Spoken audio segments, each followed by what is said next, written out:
ಸೋನಿಯಾ ಗಾಂಧಿ ಭೇಟಿಯಾಗಿ ವಾಪಸ್ ಆಗಿದ್ದಾರೆ. ರಾಹುಲ್ ಗಾಂಧಿ ಅವರು ವಾಪಸ್ ಬಂದಿದ್ದಾರೆ. ಕೆಲವೇ ಕ್ಷಣಗಳಲ್ಲಿ ಡಿಸಿಎಂ ಡಿಕೆ ಜೊತೆ ಕೂಡ ರಾಹುಲ್ ಸಭೆ ನಡೆಸ್ತಾರೆ. 3ನೇ ಸುತ್ತಿನ ಸಭೆಯನ್ನ ರಾಹುಲ್ ಗಾಂಧಿ ಅವರು ಇವತ್ತು ನಡೆಸ್ತಕ್ಕಂಥದ್ದು. ಹಾಗಾದರೆ ಸೋನಿಯಾ ಗಾಂಧಿ ಮೇಲೆ ನಿಂತಿದೆಯಾ ಫೈನಲ್ ಕಾಲ್? ಅವರ ಅಭಿಪ್ರಾಯವನ್ನ ಪಡೆದಿದ್ದಾರೆ.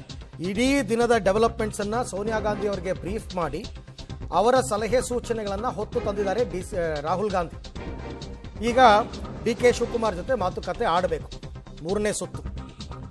ಇಬ್ಬರಿಗೂ ಕೂಡ ನೋಡಿ, ಸೋನಿಯಾ ಗಾಂಧಿ ಅವರು ಈ ರೀತಿ ಹೇಳಿದ್ದಾರೆ ಅಂತ ಒಂದು ಮೆಸೇಜ್ ಅನ್ನ ಕೊಟ್ಟು ಅಲ್ಲಿಗೆ ದ ಎಂಡ್ ಅಂತ ಮಾಡ್ತಾರಾ ಗೊತ್ತಿಲ್ಲ, ಅಥವಾ ಅವರಿಂದ ಬೇರೆ ಏನಾದರೂ ಈ ಥರ ಕನ್ವಿನ್ಸ್ ಮಾಡಿ ಹಾಗೆ ಕನ್ವಿನ್ಸ್ ಮಾಡಿ ಅಂತ ಹೇಳಿದರೆ ಅದು ಕೂಡ ನಡೀತದೆ. ಒಟ್ಟಾರೆ ಇವತ್ತು ಕಾಂಗ್ರೆಸ್ನ ಕೇಂದ್ರ ಕಚೇರಿ ಏನಿದೆ ದೆಹಲಿಯಲ್ಲಿ ವಿಪರೀತ ಬ್ಯುಸಿ. ಇವತ್ತಲ್ಲಿ ಬಹಳ ರಾಜಕೀಯ ಚಟುವಟಿಕೆಗಳು ನಡೀತಾ ಇದೆ. ಒಂದು ಕಡೆ ಮಲ್ಲಿಕಾರ್ಜುನ್ ಖರ್ಗೆ, ವೇಣುಗೋಪಾಲ್, ಸುರ್ಜೇವಾಲಾ, ಮತ್ತೊಂದು ಕಡೆ ಸಿಎಂ, ಡಿಸಿಎಂ, ರಾಹುಲ್ ಗಾಂಧಿ ಎಲ್ಲ 6 ಜನ ವಿಪರೀತವಾದ ಚರ್ಚೆಯಲ್ಲಿ ತೊಡಗಿರ್ತಕ್ಕಂಥದ್ದು. ಒಬ್ಬರಾದ್ಮೇಲೆ ಒಬ್ಬರು ಚರ್ಚೆಯಲ್ಲಿ ಭಾಗವಹಿಸ್ತಾ ಇದ್ದಾರೆ. ಸಭೆಯಲ್ಲಿ ಸಿದ್ದರಾಮಯ್ಯನವರಿಗೆ ಹೆಚ್ಚು ಟೈಮನ್ನು ಕೊಟ್ಟಿದ್ದರು. ಅವ್ರ ಜೊತೆ ಎಲ್ಲ ಮಾತುಕತೆ ಆಯಿತು. ಡಿ ಕೆ ಶಿವಕುಮಾರ್ ಅವರ ಸರದಿ, ಅವ್ರಿಗಿನ್ನೂ ಟೈಮ್ ಜಾಸ್ತಿ ಸಿಕ್ಕಿಲ್ಲ. ಸಿಕ್ಕಿದಾಗ ಅವ್ರು ಏನು ಮಾತಾಡ್ತಾರೆ, ಏನು ಎತ್ತ ಎಲ್ಲವನ್ನ ಕೂಡ ರಾಹುಲ್ ಗಾಂಧಿ ಅವರು ಈಗ ನಿಭಾಯಿಸ್ತಾ ಇದ್ದಾರೆ.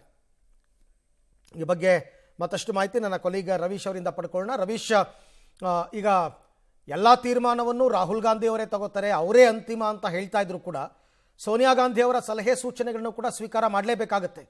ಹಾಗಾಗಿ ಅವರಿಂದ ಏನಾದರೂ ಸ್ಪಷ್ಟ ನಿರ್ದೇಶನಗಳು ಬಂದಿರೋ ಸಾಧ್ಯತೆ ಇದೆಯಾ ಅಂತ? ಅರವಿಂದ್, ಖಂಡಿತವಾಗಿ ಕೂಡ ಸೋನಿಯಾ ಗಾಂಧಿ ಅವರು ರಾಜಕೀಯವಾಗಿ ಸಾಕಷ್ಟು ರೀತಿಯ ಅನುಭವ ಇರತಕ್ಕಂಥದ್ದು ಕಾಂಗ್ರೆಸ್ನ ಒಳಗಡೆ. ಹಾಗಾಗಿ ಅವರ ಅಭಿಪ್ರಾಯವೂ ಕೂಡ ಮುಖ್ಯ ಆಗುತ್ತೆ. ಅಂದರೆ ರಾಹುಲ್ ಗಾಂಧಿ ಅವರು ಫೈನಲ್ ಕಾಲನ್ನು ತೆಗೆದುಕೊಂಡು ಅವರೇ ಅಂತಿಮ ತೀರ್ಮಾನವನ್ನು ಪ್ರಕಟ ಮಾಡಿದ್ರೂ ಕೂಡ ಸೋನಿಯಾ ಗಾಂಧಿ ಅವರ ಅಭಿಪ್ರಾಯವನ್ನು ಕೂಡ ಈ ವಿಚಾರದಲ್ಲಿ ಕೇಳ್ತಾ ಇದ್ದಾರೆ. ಅದಕ್ಕೆ 3-4 ಕಾರಣಗಳಿದೆ. ಅಂದರೆ ಕರ್ನಾಟಕದ ರಾಜಕಾರಣದ ವಿಚಾರದಲ್ಲಿ ಸೋನಿಯಾ ಗಾಂಧಿ ಅವರ ಪಾತ್ರವೂ ಕೂಡ ಮಹತ್ವದ್ದಾಗಿರುತ್ತೆ.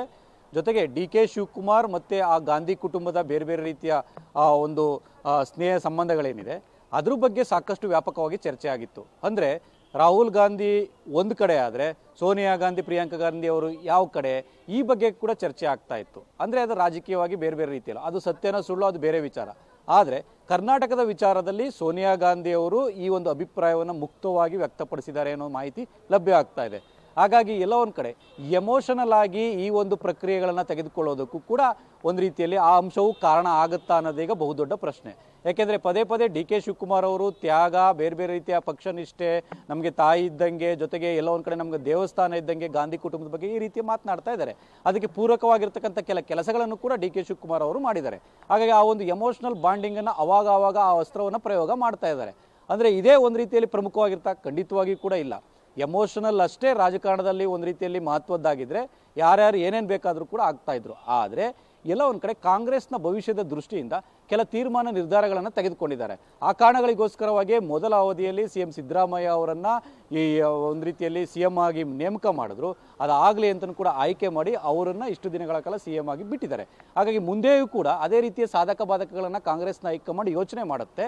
ಆದರೆ ಆ ಯೋಚನೆಯ ಸಂದರ್ಭದಲ್ಲೂ ಕೂಡ ಎಲ್ಲೋ ಒಂದು ಕಡೆ ಈ ರೀತಿಯ ವಿಚಾರಗಳನ್ನು ಗಣನೆಗೆ ತೆಗೆದುಕೊಳ್ಳುವಂಥ ಚಾನ್ಸಸ್ ಜಾಸ್ತಿ ಇರುತ್ತೆ. ಆ ಕಾರಣಗಳಿಗೋಸ್ಕರವಾಗಿ ಸೋನಿಯಾ ಗಾಂಧಿ ಅವರ ಅಭಿಪ್ರಾಯ ಮಹತ್ವದ್ದಾಗಿರ್ತಕ್ಕಂಥದ್ದು. ಇಲ್ಲಿ ಬೆಳಿಗ್ಗೆಯಿಂದಲೂ ಕೂಡ ಮ್ಯಾರಥಾನ್ ಸುಮಾರು ಒಂದು 4 ಮೀಟಿಂಗ್ ಆಗಿರ್ಬೋದು ಸಿಎಂ ಸಿದ್ದರಾಮಯ್ಯ ಅವ್ರ ಜೊತೆ. ಅದಾದ ಬಳಿಕ ಭೋಜನಕ್ಕೆ ಅಂತ ಅದರ ನೆಪದಲ್ಲಿ ತೆರಳಿದ್ದಾರೆ ಮನೆಗೆ ಸೋನಿಯಾ ಗಾಂಧಿ ಅವರು ಜೊತೆ ರಾಹುಲ್ ಗಾಂಧಿ ಅವರು ಕೂಡ ಮಾಹಿತಿಯನ್ನು ಹಂಚಿಕೊಂಡಿದ್ದಾರೆ. ತದನಂತರ ಈಗ ವಾಪಸ್ ಆಗಿರ್ತಕ್ಕಂಥದ್ದು.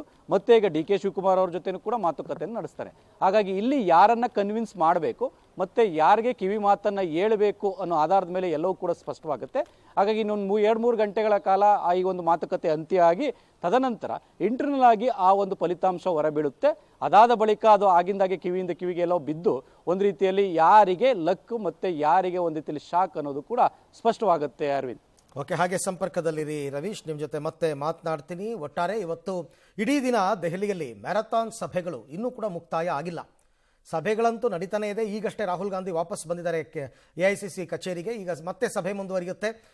ಗೊತ್ತಿಲ್ಲ ಅದು ಎಷ್ಟು ಹೊತ್ತು ನಡೀಬಹುದು, ಏನು ತೀರ್ಮಾನ ಆಗ್ಬೋದು ಅಂತಕ್ಕಂಥದ್ದು. ಸೊ ಕರ್ನಾಟಕ ಕುರ್ಚಿ ಕಿತ್ತಾಟಕ್ಕೆ ಸೋನಿಯಾ ಫಾರ್ಮುಲಾ. ಸೋನಿಯಾ ಗಾಂಧಿ ಅವರ ಆಜ್ಞೆ ಪಡೆದು ಬಂದಿದ್ದಾರೆ ರಾಹುಲ್ ಗಾಂಧಿ. ಸೋನಿಯಾ ಗಾಂಧಿ ಮಾತೆ ಶಾಸನ ಹಾಗೆ ಇದೆ ಕಾಂಗ್ರೆಸ್ನಲ್ಲಿ. ಹಾಗಾದರೆ ಸೋನಿಯಾ ಗಾಂಧಿ ಅವರ ವರ ಯಾರಿಗೆ? ರಾಹುಲ್ ಸಂದೇಶ ಏನು ಅಂತ ಹೊರ ಬೀಳುತ್ತಾ? ಸಿಎಂ ಆಗಿ ಸಿದ್ದರಾಮಯ್ಯನವರು ಮುಂದುವರಿತಾರ? ಡಿ ಕೆ ಶಿವಕುಮಾರ್ಗೆ ಅದೃಷ್ಟ ಒಲಿಯುತ್ತಾ? ಎಲ್ಲ ನೋಡಬೇಕಿದು. ಅಂದರೆ ಸೋನಿಯಾ ಗಾಂಧಿ ಅವರು ಯಾರ ಪರ ಅನ್ನೋದಕ್ಕಿಂತ ಹೆಚ್ಚಾಗಿ ಎಲ್ಲವನ್ನೂ ಅಳದು ತೂಗಿ ತೀರ್ಮಾನ ತಗೋಬೇಕವರು. ಅವರು ಡಿ ಕೆ ಶಿವಕುಮಾರ್ ಪರ, ಆಗ ಅವರು ತಿಹಾರ್ ಜೈಲಲ್ಲಿದ್ದಾಗ ಹೋಗಿ ನೋಡ್ಕೊಂಬಂದಿದ್ರು, ಹಾಗಾಗಿ ಅವರು ಡಿ ಕೆ ಶಿವಕುಮಾರ್ ಪರವಾಗಿ ಮಾತಾಡ್ತಾರೆ. ನೋ, ಹಾಗಿರಲ್ಲ.